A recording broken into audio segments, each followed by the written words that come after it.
Hi folks, welcome back to whatever this is. I'm Dave Connery and I'm an artist and designer and I make stuff. This time it's art, next time it could be design. You just never know.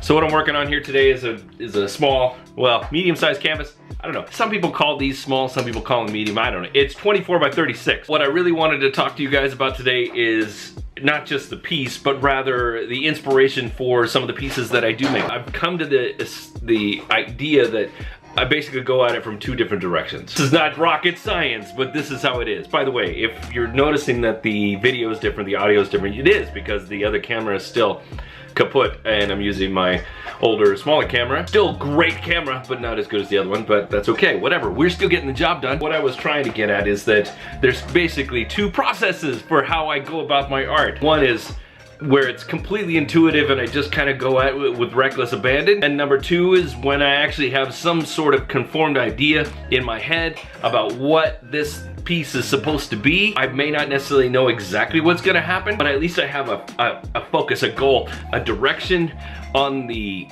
horizon that I need to head towards. Whatever comes out, at least, you know, kind of is emblematic of that. But see, now here's where it gets tricky because neither of those things have any real clear definition. This piece, although, you know, I'm kind of going here, basically, this was a whole other canvas. I painted over it. You can kind of see parts you can see through from, this is basically just gesso and I'm just gonna paint over it. And even what you see right here might even get, probably will definitely get painted over. The two ideas, whether it's intuitive or have some sort of direction, they still go in with the same concept of like, hey, let's see what happens. It's just that one kind of has a little bit of a navigation aspect to it. Now there's the other one, it could be, who knows what happens with the other one. Here's the funny thing though, sometimes the ones that are the most intuitive are the ones that, in my opinion, end up coming out the best, the ones that I appreciate the most. But that being said, the ones that have some sort of direction to them, those still satisfy me too. If I had to measure on one versus the other, then the intuitive one is gonna make me a little bit more happy, and I guess it's just because of the fly-by nature of how I do my thing. That satisfies me. Maybe it doesn't satisfy you, maybe you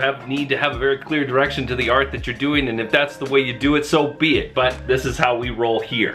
Watch what I mean. I have no idea what I'm doing.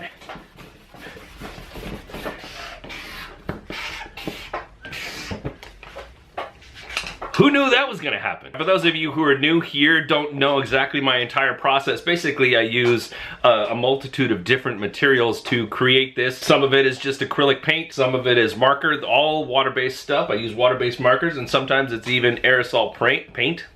Aerosol paint. And combine those all together, and then of course I use lettering and some pen writing here, and other things like, you know, just like, this is actually supposed to be a refill for a paint pen. It's supposed to be something like this. This is my black one. I don't actually have a white version of this. All I use this for is this. Everything is instinctual. Everything just kind of comes out of wherever it goes. And like, I wait and see what happens with that. And if I'm not 100% happy, like, yeah, this is neat, sorta, but there needs to be something else to it.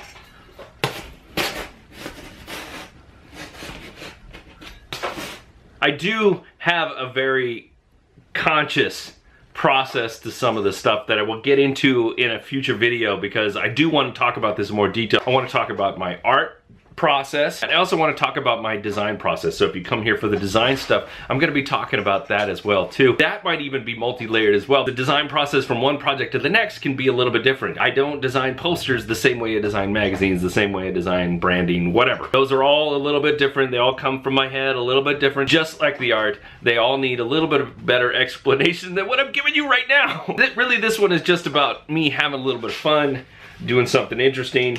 And, oh, I completely forgot this part. Sometimes I even add paper. Oh, wrong side. Wrong side. For no reason whatsoever. I don't want to put it right there. I just add bits of collage paper. Look at that, I messed that all up. But that's okay, because I'm probably going to paint over that anyway. Woo, let's have some fun with that. Good times. The funny thing about it is I said that might get painted over, but that thing that I just put down here, that might get painted over too. Ultimately, it's there for texture, it's there for interest. It makes me happy when I did it, and maybe whatever I do next will make me differently happy. More happily different? The other day I went to the craft supply store and I bought these pieces of styrofoam. What I was gonna do is I was gonna cut some like stamps, makeshift stamps into them, but it turns out cutting these things and making them nice, well, nice is not as easy as I thought. That's not to say I'm not gonna try. I just haven't quite figured out how to get it done. You can kind of see the texture cutting into it, cutting stuff away. It's not like doing a rubber stamp. It doesn't come away as easy as a rubber stamp. Problem is I couldn't find rubber stamps. No, maybe I didn't even want to, but find a rubber stamp like this big. Yeah, so I don't know. What I was gonna do here, again, this is just a random process thing, but I was gonna take this and I was gonna put some paint on it. Back.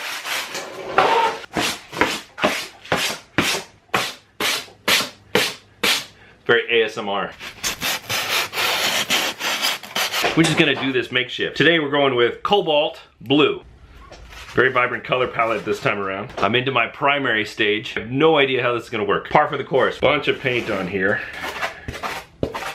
Problem with this, obviously, is that I gotta get it done fast, otherwise the paint dries. Where's that brayer when you need it? Here we go. No guarantees of what this is going to do. I have no idea what this is going to do. This may be interesting and this may suck. Where do you think it should go?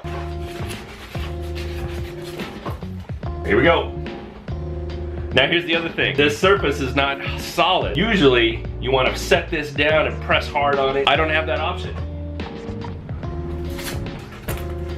Originally, what I was gonna do this with was a couple of pieces of paper that I have. They're in a roll somewhere up here. And I was gonna do that. I was gonna lay them on the flat on the ground and do a stamp and sit on it if I had to. I wanted to test it here first. Moment of truth. I didn't get nearly the coverage that I wanted. So that idea sucked. Should be careful with that. But listen, nothing is permanent and nothing is broken and everything has an opportunity.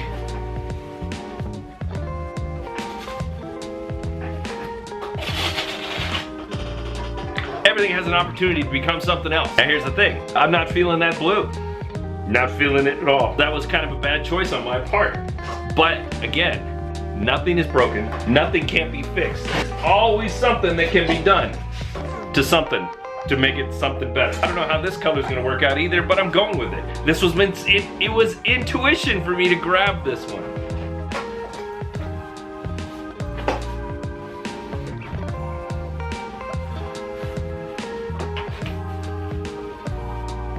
This is the intuitive part of this piece, but again, like I said, this one does have a particular kind of direction. Basically what I've got going on here is I've got some thoughts about presenting an idea that I want to use some sort of graphic idea, some sort of design idea around this. It requires some text and something I'm gonna have to print out and lay down on paper just up on here. I'm gonna go do that and then bring it back here some other time and you'll see this in process. This is gonna be in the background of a lot of the videos until I get it finished, so this is what I'm at. This is how I do what I do. I will go into more detail and more specifics about all of this stuff soon, but I just wanted to give you kind of an idea like, man, I needed to burn some energy, really is what it just came down to. But speaking of burning energy, my battery on this camera is dying right now. How is that possible already? I just put that in. Hope you enjoyed this little jaunt, for lack of a better term, and hope you guys come back for the next one. So thank you very much, I appreciate you. Welcome me back. Yes, thank you Dave for coming back. Thank you very much, I appreciate you. Remember, be good today, even better tomorrow. See ya.